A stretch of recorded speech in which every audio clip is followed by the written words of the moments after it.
বাবু, তুমি আমার শাড়ি খুলতেছো কেন আবার? আদর করবো তোমায়। এখনই করতে হবে। মাত্র বাইরে থেকে আসলাম একটা দাওয়াত খেয়ে। আমি খুব টায়ার্ড গো। বেশিক্ষণ না সোনা, একটু করবো তো। তুমি কি আর একটু করার লোক? শুরু হলে তো আর থামার নামই নিবে না। বলছি তো বেশিক্ষণ করবো না। দেওয়া একটু আদর করতে। ঠিক আছে, তবে বেশিক্ষণ করবে না। আমি অনেক ক্লান্ত এমনিতেই। আমার ছোঁয়া পেলে দেখবে শরীরে এনার্জি এসে পড়বে। ঠিক আছে, দেখা যাবে। এরপর রাজ অধরাকে আদর করতে শুরু করলো। আহ, রাজ, আস্তে করো। শুরুতেই এত কেউ জোরে করে নাকি?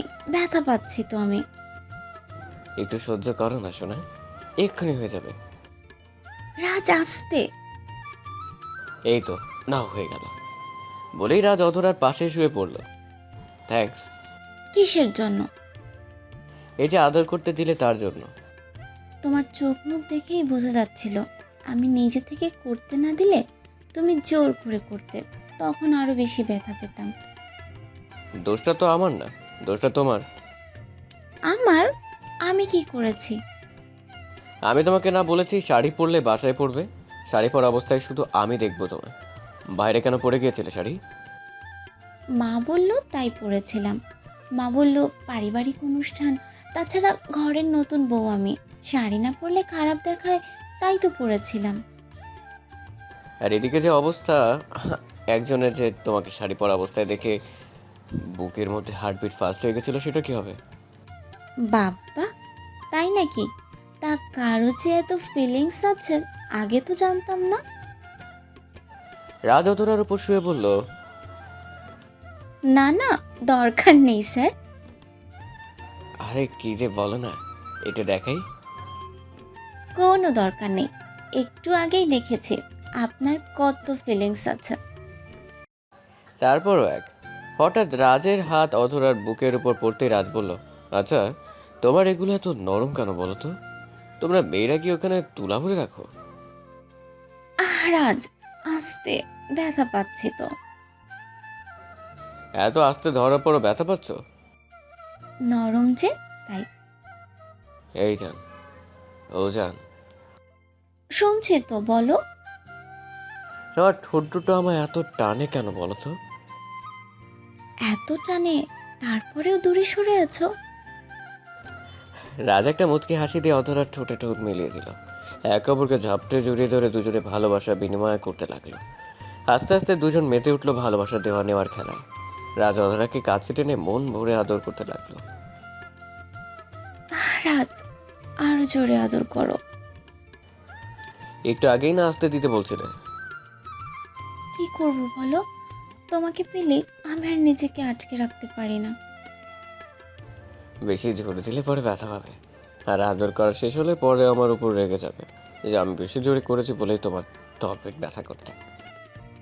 না গো সোনা, করবো না রাগ। আরো জোরে দাও না গো। হুম, আসতেই ঠিক আছে। নিজেই মাতাল করে দিয়ে এখন নিজের আসতে দেওয়ার কথা বলছো? দাও না গো জোরে। ঠিক আছে, পরে কিন্তু আমায় কোনো দোষ দিতে পারবে না। দেব না কলিজা, প্রমিস। এবার লাগছে। এরপর রাজ আরো জোরে অধরাকে আদর করতে লাগলো। হঠাৎ ঘরময় অন্ধকার হয়ে যেতে অধরা বলল, এ মা যা, এ কি হয়ে গেল? ডিম লাইটটা বন্ধ হয়ে গেল কেন? কারেন্ট চলে গেছে কোথায়? তাহলে তুমি আমায় আদর করবে কিভাবে? সেটাই তো, আমি তো কিছু চোখেই দেখবো না। তাহলে কি আমাকে আর আদর করবে না? এই ওয়েট, চার্জিং এর সুইচ বোর্ডে তো লাল বাতি জ্বলছে, তার মানে কারেন্ট আছে। তাহলে ডিম লাইটটা বন্ধ হলো কেন? বোধহয় নষ্ট হয়ে গেছে ওটা। দুধ চাই, আজকেই নষ্ট হতে হলো এটার। আর টাইম পেলো না নষ্ট হওয়ার। রাজ আবার অধরার পাশে শুয়ে বলল, আর কি করার, হাই উতাস করো আর ঘুমাও। আইডিয়া, ফোনের ফ্ল্যাশ অন করে রাখলে কেমন হয়? আইডিয়া খারাপ না, মানতে হবে তোমার বুদ্ধি কিন্তু দিন দিন বেড়েই যাচ্ছে আমার সঙ্গে থেকে। অধরা রাজের দিকে কটমুটে তাকাতেই রাজ বলল, মজা মজা করছি না, সিরিয়াসলি নেওয়ার কিছু নেই। এখন বলো, তোমার ফোন কই? কারণ ফোন তো চার্জে, তো তোমার ফোন ইউজ করা ছাড়া উপায় নেই। ওই টেবিলের ওপরে আছে, গিয়ে নিয়ে আসো।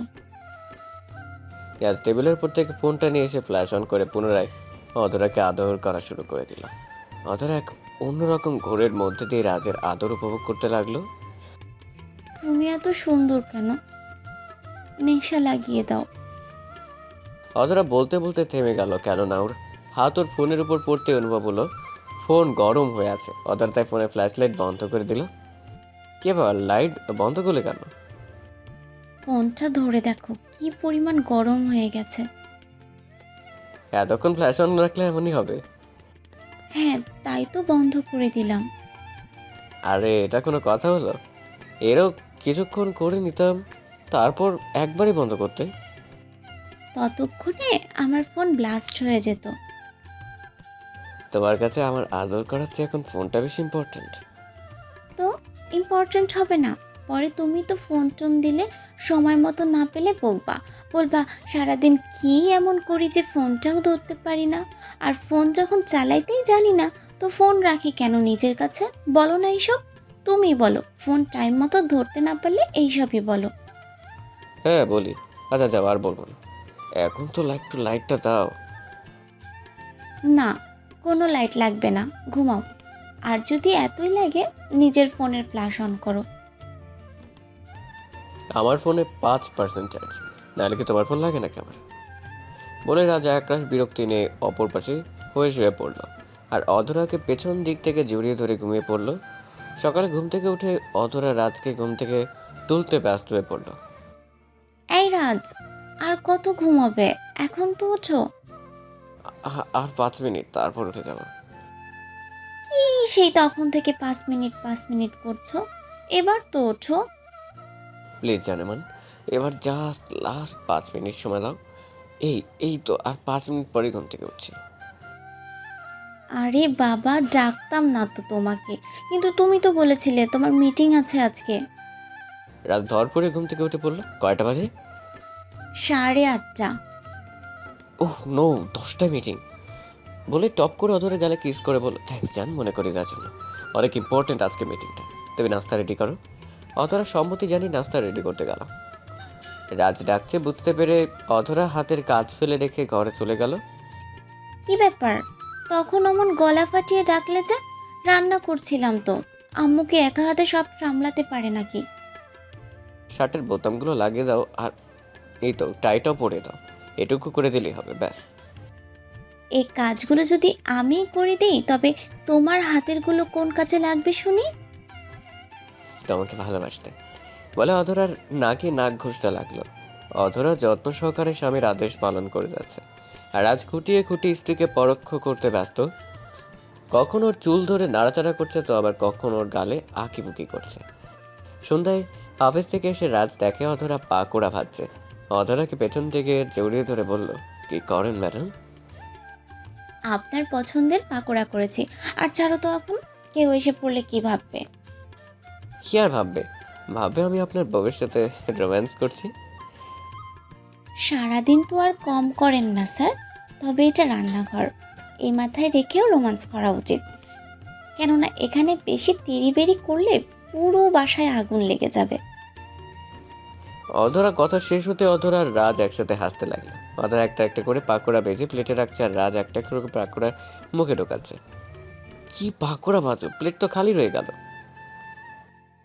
আর প্লেটের গুলো কোথায় গেল? আর কই, আমার পেটে, বলে মুখে আর একটা পাকোড়া নিয়ে মিটিমিটি হাসছে।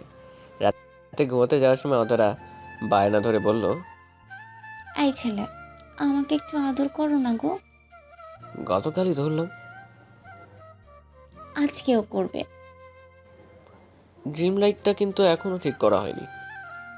কে বলেছে ঠিক করা হয়নি? আমি আজকে নতুন লাইট কিনে এনেছি, তুমি একটু লাগিয়ে দাও তো। ওকে দাও। ড্রিম লাইটটা লাগিয়ে দেওয়ার পর রাজ অধরাকে জড়িয়ে ধরে বলল, আজকে কিন্তু আর ছাড় পাবা না, আর যত জোরেই দেই না যেন চিৎকার করতে পারবে না। ঠিক আছে যান, করবো না চিৎকার, তবে আজকে অনেক বেশি বেশি আদর করবা। ওকে তো চলো শুরু হয়ে যায়। আর এই যে আপনার আর কাহিনী শোনা লাগবে না, এবার আসতে পারেন। দেখা হবে নেক্সট গল্পে। টাটা। আল্লাহ হাফেজ।